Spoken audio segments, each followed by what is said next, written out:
Hello everyone, welcome to my YouTube channel. I am Shweta, a third year BSc Nursing student in Government Medical College Jalaun.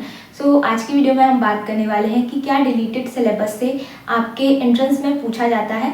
जी हाँ, मैं यहाँ पे बात कर रही हूँ यूपी सीनेट की, मतलब Uttar Pradesh common nursing entrance test. क्या इसमें जो हमारे एनसीईआरटी से चैप्टर्स हट गए हैं उनसे भी क्वेश्चंस आते हैं या नहीं आते हैं। स्टार्ट करते हैं। आपके जो सी नेट में क्वेश्चंस पूछे जाते हैं मोस्टली वो क्वेश्चंस आपके सिलेबस से ही होते हैं।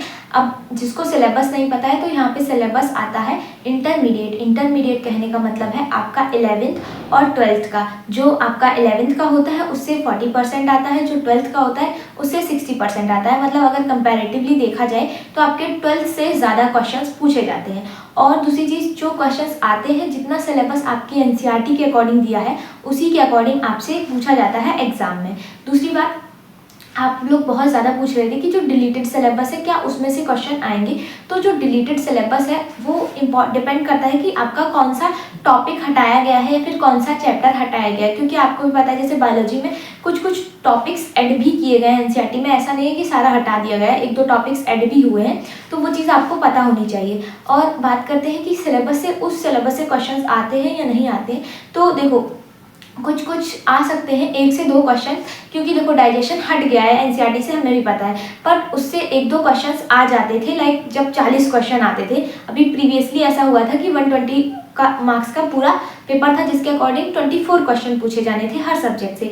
बट उससे पहले जब क्वेश्चंस 40 पूछे जाते थे एक सिंगल सब्जेक्ट से, तो उस टाइम पे क्वेश्चंस काफ़ी वेराइटीज़ में आते थे एंड 1-2 क्वेश्चन ऐसे भी आते थे जो हमारे सिलेबस में नहीं होते थे, लाइक जो एनसीईआरटी से हटे हुए सिलेबस या फिर टॉपिक्स हैं।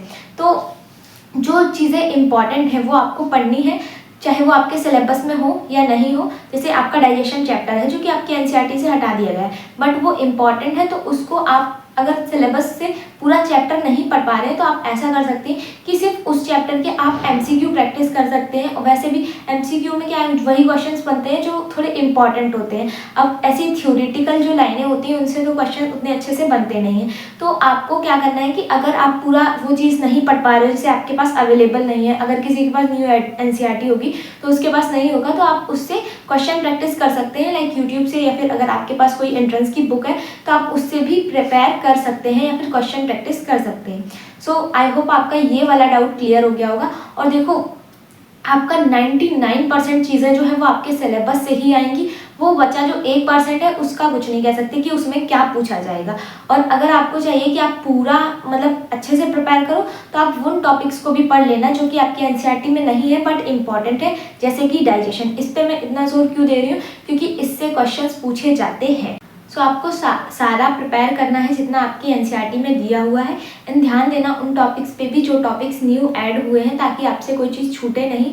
और जो इम्पॉर्टेंट टॉपिक्स हैं जो कि हट गए हैं जैसे कि डाइजेशन, तो उनको भी पढ़ना है। एंड केमिस्ट्री में भी 1-2 चैप्टर्स ऐसे हैं जो हटा दिए गए हैं बट लास्टली उनसे क्वेश्चंस आते थे। तो आप में उनमें से जो जैसे पूरा चैप्टर हटा हुआ है तो आप ऐसा कर सकते हो कि उसमें से जो इम्पॉर्टेंट टॉपिक है उस चैप्टर्स के, आप एटलीस्ट सिर्फ वही कवर कर लो, ताकि मतलब जो देखो जो चांसेस होते हैं किसी भी एंट्रेंस में, तो इम्पॉर्टेंट टॉपिक से क्वेश्चंस ज़्यादा आने के चांसेस रहते हैं। तो आप एटलीस्ट वो कवर कर लो ताकि अगर वहाँ से कोई क्वेश्चन आता है तो आपका ना छूटे, ठीक है। और बाकी यही है कि आप प्रिपेयर करो अच्छे से, जितना अच्छे से आप कर सकते हो। टाइम दो अच्छे से, क्वेश्चन प्रैक्टिस करो, और ऐसा नहीं है कि टाइम वेस्ट कर रहे हो इधर उधर। और सबसे इम्पॉर्टेंट चीज़ देखो, यूट्यूब पे बहुत ज़्यादा स्ट्रैटेजी वीडियो मत देखो, क्योंकि अभी आपका जैसे जैसे एंट्रेंस पास आता जाएगा ना, आपको उसी टाइप के स्ट्रैटेजी वीडियो दिखते जाएंगे। लाइक 10 दिन में कैसे तैयारी करें, 1 महीने में कैसे तैयारी करें, और फॉर्म आउट हो गया, ये सारी चीज़ें। तो ये सारी चीज़ें देखो उन लोगों का काम है, एज अ यूट्यूबर मेरा भी काम है कि मैं वीडियो डालूँ, बट एटलीस्ट ऐसा ऑथेंटिक चीज़ तो डालूं कि जिससे आप लोगों का टाइम बर्बाद ना हो, ठीक है। तो आपको देखना है कि आपका जो फॉर्म है वो अभी नहीं आएगा, उसमें टाइम है। तो ऐसे किसी रैंडम वीडियो पे क्लिक करने से पहले सोच लिया करो, एटलीस्ट उसमें तुम्हारे 5 से 7 मिनट बर्बाद होंगे, तो उससे अच्छा तुम अपना कुछ क्वेश्चन प्रैक्टिस कर सकते हो। तो यही चीज़ है कि टाइम वेस्ट मत करो, और जितना आप पढ़ सकते हो उतना पढ़ो, क्योंकि एंट्रेंस का लेवल जो है वो धीरे धीरे टफ होता जा रहा है। और नहीं होगा तब भी वो लोग टफ करेंगे, क्योंकि इतने ज़्यादा पार्टिसिपेंट्स रहेंगे, या तो फिर उन्हें नंबर ऑफ क्वेश्चंस बढ़ाना पड़ेगा जैसे कि प्रीवियसली था बट अभी कम कर दिया गया है। यही है कि पढ़ाई करो। बाकी और कोई डाउट है बीएससी नर्सिंग से रिलेटेड तो आप लोग मुझसे पूछ सकते हो। मिलते हैं नेक्स्ट वीडियो में, बाय।